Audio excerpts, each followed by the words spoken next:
another lecture on brand management. I would like to remind you that till now we have seen how brands operate in the marketplace. Brands also operate in the minds of men and women. In other words, in the minds of consumers.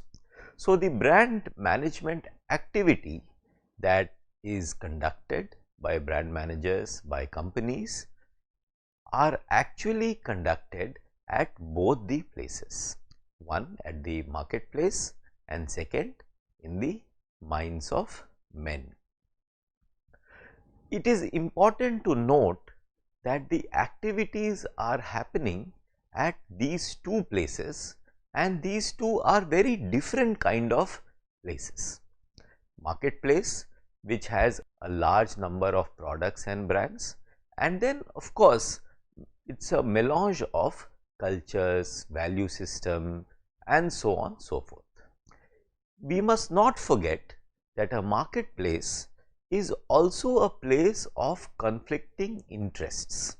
Even if you take one transaction where a buyer is wanting to buy a product or a service in order to satisfy his needs, and he is going to buy the product or service from another seller who is also trying to maximize his gains.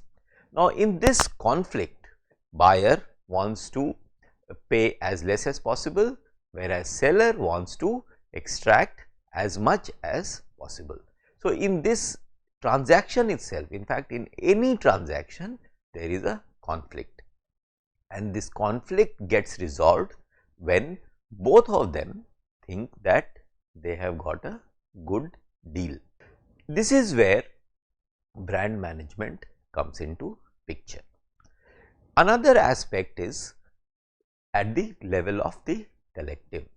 Now, at the individual level, buyer and seller is trying to maximize their gains. At the collective level also, the same processes operate.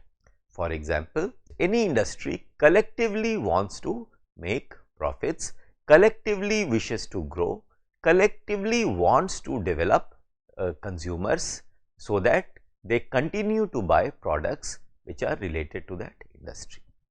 Similarly, buyers, they are also in the form of a community, and when I say community, it means that say a category called car buyers, or a category called AC buyers, or a category called people who use 5-star hotel services. Now, these are also categories, and they are categories at the level of collective. So, when we as a marketing manager, as a brand manager, when we look at these collectives, we must understand that while they are same, while they are homogeneous in some way, they are also heterogeneous in many ways. But when we try to work on the brand management activities, we try to find the homogeneous dimensions within a category and then formulate plans that will help our brand in standing in good stead in the marketplace. So, this is an opposition, this is a duality that every brand manager must keep in mind when he or she makes the marketing plan, or he formulates the strategy for his brand in the marketplace and in the minds of men. If you can see your slide, the title for today's lecture is brand identity. It is not very difficult to understand that identity is something that is related to personality. It is also something that is related to your psychological makeup. If you recollect, we have been talking about brand associations and the 4 types of brand associations, that are verbal, visual, emotional and sensory. And all of them, while they are raw experiences, they are also meanings that we give or we assign to those experiences, and these meanings emerge from our personality, from our identity. And if you recollect, our personality has the character of an iceberg, and that iceberg is only 1/3 visible and 2/3 submerged under the surface. So, it is important to understand that the meanings that we assign to these brand associations emerge from our upbringing, from our culture, from our childhood experiences. If you remember the structure of personality, we said that it has three parts: id, ego and superego. Superego tells us what we cannot do. So, therefore, if we have certain experiences and we feel that those experiences are scandalous experiences, or we are not able to process those experiences because they are alien, we are not allowed to go in that direction. If you remember, we discussed about Electra and Oedipus complexes. So, moment such experiences occur, we edit them out, and therefore, the meanings that we assign are generally considered as acceptable meanings. A brand manager must understand that consumers do have these experiences and do have these meanings at the level of subconscious and the unconscious. They may edit them, they may suppress them, but they all remain. So, brand managers, when they are working with brand personality or brand identity, or where they are trying to address subliminal needs of consumers, they must be aware, they must keep these ideas at the back of their mind when they are creating communication strategies. So, with this introduction, let us move forward and look at what really is brand identity. Now, it is not very difficult to understand what really is brand identity. Identity, as all of us know, is something unique, something singular, something that stands out, and it is echoed in the definition also that you find on your slide. So, it says brand identity is defined as a brand's uniqueness, brand's singularity. It is the meaning of the brand as seen by the firm. You must understand that while brand identity is not just uniqueness and singularity, it is the uniqueness and singularity as seen, as decided and as communicated by the firm. So, this firm is very important, because it is this firm which is deciding what really will be my uniqueness and my singularity. And when I say my, it means not the firm's singularity or uniqueness, but the brand's singularity or uniqueness.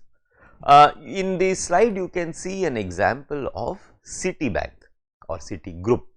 Now, this Citi logo that you see on the slide was designed by a company called Pentagram, and what they did was, you can see the color blue and the arc of in orange or in red, which was constructed by Pentagram, so that it becomes a commonly known logo across the world. You know that Citigroup is the largest financial firm in the world, and this logo, I am sure most of you would recognize that this belongs to Citibank or Citigroup, and this logo serves as the inspiration for a large number of organizations which are aspiring to become big in financial service sector and also big in any other sector, because Citi logo or Citi brand is a very powerful brand.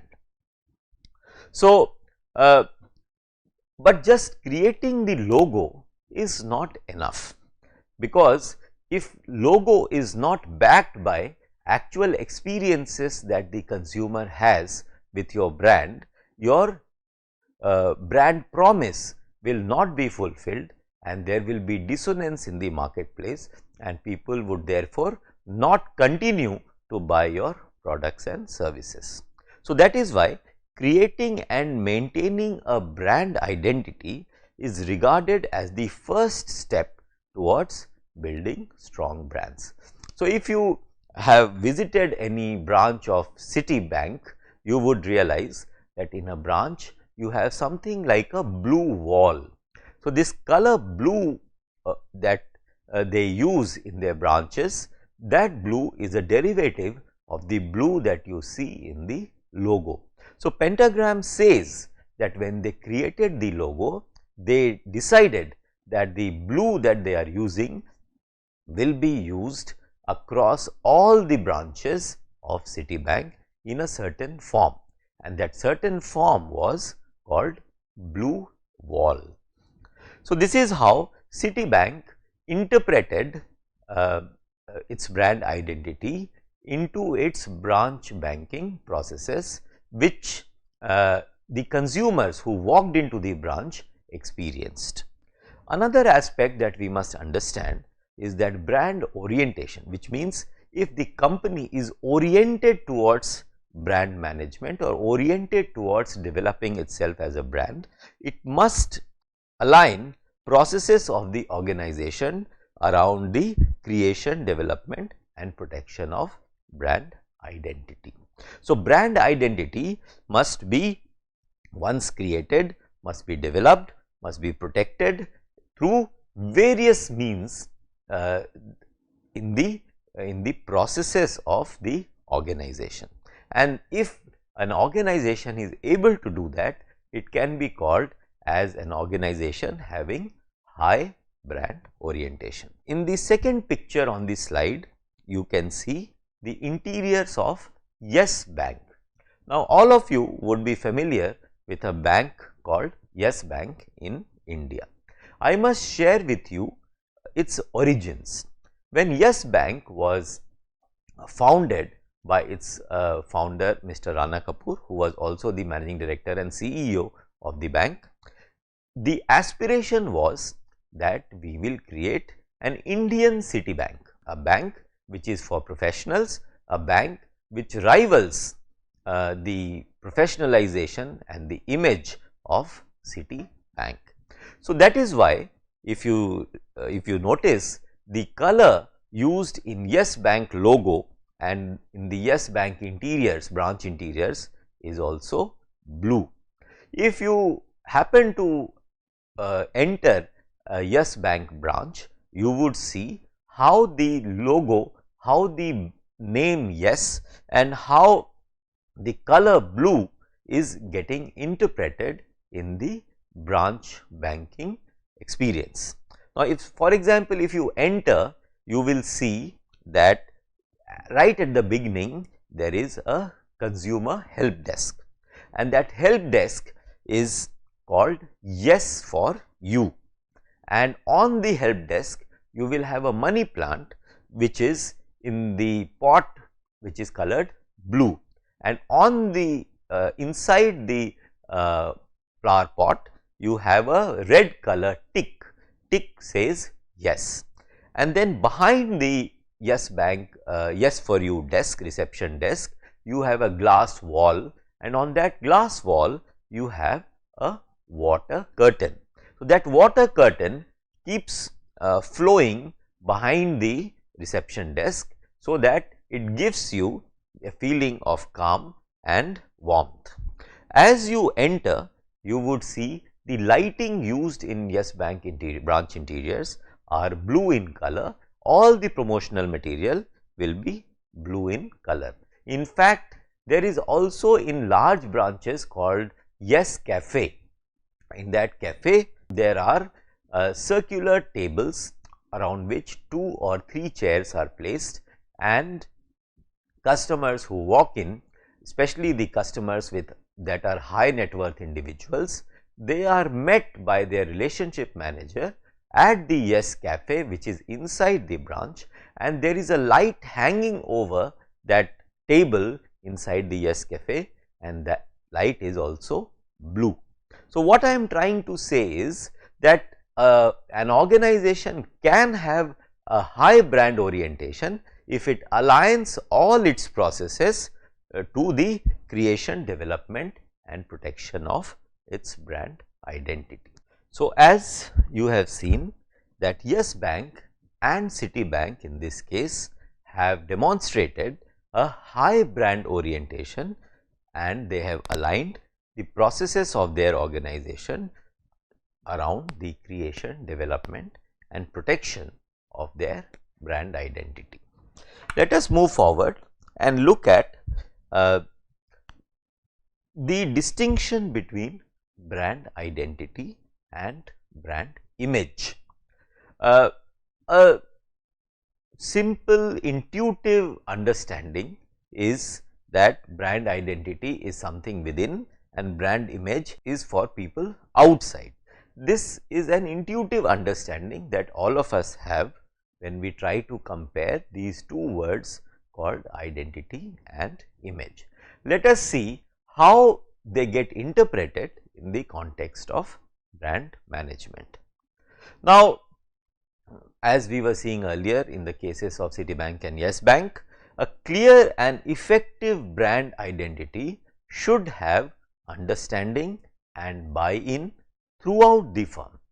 Now, when you are using the color blue, and when we say color blue represents professionalism, it represents trust, it represents corporate colors, it is important that everyone in the organization understands what is the meaning of these colors and therefore the brand identity. Only if the employees understand the value of or the meaning of these colors and the shapes and colors and meanings associated with these terms, they will be able to behave with consumers and with other employees in such a way that they live the brand identity. And only if they live the brand identity, the experiences of the consumer will be according to the plan made by the brand manager, and then there will be no dissonance, there will be an alignment between what the brand promises and what the consumers experience. And only when there is that alignment, consumers will continue to flock to their brand, and brand will continue to grow. So, this is something that we must understand as brand managers, that our work as brand managers is not limited to the marketing department. Our communication that takes place in the marketplace must also take place within the organization, so that people understand what really brand stands for, what brand is trying to do in the marketplace, what promises it is making to the consumers, so that all the employees in the organization also align their thoughts and behavior to that brand promise. Let us come to the second point, how brand identity is distinguished from brand image. As we said earlier, brand image is actually the consumer's perception of the brand, and it is important, which we are also speaking just now, that measures of brand image, brand identity congruence must be developed. It is nothing but what we have just discussed, that the brand promise that the brand managers have constructed for your brand, that promise has to be delivered, and it has to be delivered in a seeming manner, in a demonstrable manner, which means what?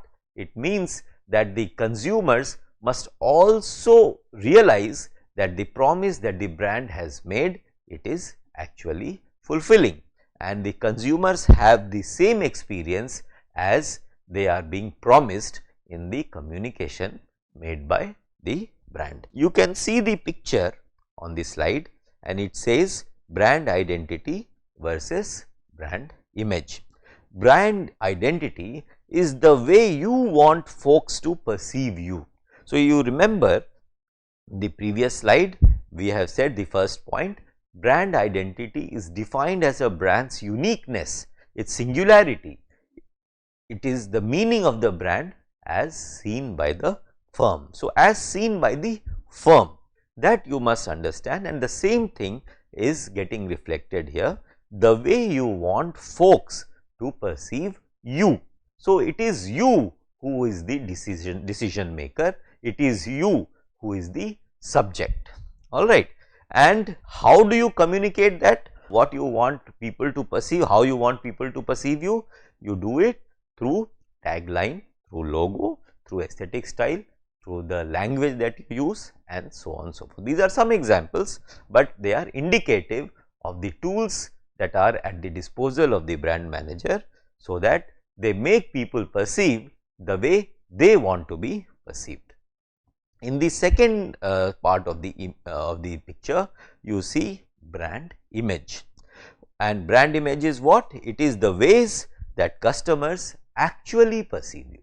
So, you may say that I am a very trustworthy brand, but customers do not trust you. They may not trust you because they have seen that what you have promised you have not actually delivered. So, customers may perceive you differently from the way you want them to perceive, and this is something that you must be aware of. You must continuously do market research, you must meet consumers, you must talk to them and understand what they are liking and they are not liking about your brand, and that is how you will know that there is no congruence or there is little congruence between brand image and brand identity. And only if you manage to achieve brand congruence, you can hope to succeed as a brand in the marketplace. So, customers perceive your brand through reputation, through emotion, through impression, and through belief. So, we must understand that there is a difference between brand identity and brand image, and we must be conscious of both. Now, brand identity can be seen from at least two perspectives. One perspective obviously is that of a brand manager, and therefore the firm's perspective, which can also be the CEO's perspective, and so on. Then there is also another perspective, that is the designer's perspective, because as you have seen in the previous slide, you are communicating your brand identity through logo, tagline, aesthetic style, language tone, typefaces, etc. And who designs all these communication material? They are all designed by designers. So, brand identity, if you look at from designer's perspective, gets interpreted through these tools like logo, like slogan, font, messages, typefaces, color, etc. It is important for brand managers to understand the designer's perspective, because a large number of communication that you would release in the market will have subliminal messages that are related to color, to form, to shapes, and so on, to the lexicon, the words that you use, and so on. So, it is important, and these are all designed by or created by designers, and unless brand managers understand how these messages are subliminally received by consumers, brand managers will not be able to judge or evaluate the work of designers. So, therefore, it is important that brand managers understand the language of design as well. Now, there is a new term in the field of design that is called branding theatre, and this forms a part of a design discipline called communication design, because in communication design they work with logo, slogan, vision, font, message, typefaces, etc. So, what they call when communication design meets the field of brand management, they call it a branding theatre. And in the new branding theatre, because now both the discipline of marketing, the discipline of design, and also the platforms through which the brand gets communicated are also expanding. They have in fact dramatically expanded. Today the communication does not happen only through newspaper, it happens not only through newspapers and magazines, it happens through television, it happens through social media, it happens through outdoor promotion and so on so forth. So, this new branding theater incorporates all of these platforms, and therefore, when a designer creates a design, whether he creates a logo or a tagline and so on, he has to create it in such a way that it is applicable to all the available platforms. So, therefore, management of all design assets, what we have to do? We have to create a franchise of color, shape, textures and typography to serve a brand in all applications. So, when as a brand manager you are giving a brief to the designer, what you must communicate that the designers are actually creating design assets for your brand, and those design assets contain color, shape, texture, typography, etc. And these brand assets or design assets, these design assets are also brand assets. So, these design assets should be like a franchise, which means that everybody who is using your brand elements, your brand logo and so on and so forth, they all must be aware that this is how it has to be used, and any deviation will not be permitted. So, it should have the character of a franchisee or franchise, so that the consistency of experience of consumers towards your brand should be assured. This is something that you must keep in mind as brand manager, especially when you are looking at your own brand from a designer's perspective. The next thing is, the designer must think of identity as assets banked in a visual database. Now, it is important that when the designer is working with a brand, what is he trying to do is to depict the values of a brand in a visual language, and when he tries to convert the idea, the experience of a brand into a visual language, he creates these logos and brochures and campaigns and so on and so forth, and what he is actually creating is a visual database for the brand. So, that visual database must be protected, must be banked, and historicity of that must be recorded, so that the history of the developments made in the brand is not lost. In the picture also you can see that for one brand, the designer has created a certain pattern, a certain design, and that design is getting interpreted across so many platforms. It is there in the screensaver of a mobile phone, it is there in the coffee mug, it is there in the diary, it is also there in the visiting card. So, this is something that a designer must understand, and this must also be understood by brand managers. Let us move forward. Something similar that we have been speaking so far, that brand identity is now media neutral. So, once you create the identity, you should be able to replicate it to any form or any platform of media available. It should be media neutral. The same design can go into, say, a diary, can go into a mobile screensaver, it can go into an emailer, it can go into a physical poster. It should be able to adapt itself to any of these forms, and designers should enable deployment of these designs across all media and geography in order to fully actualize the potential of identity management in the service of brands. So, same thing, that once you have created these designs, you should be able to deploy them across all media and geographies, and this is how you fully leverage the potential of the designs that you have created for your brand. Thank you very much.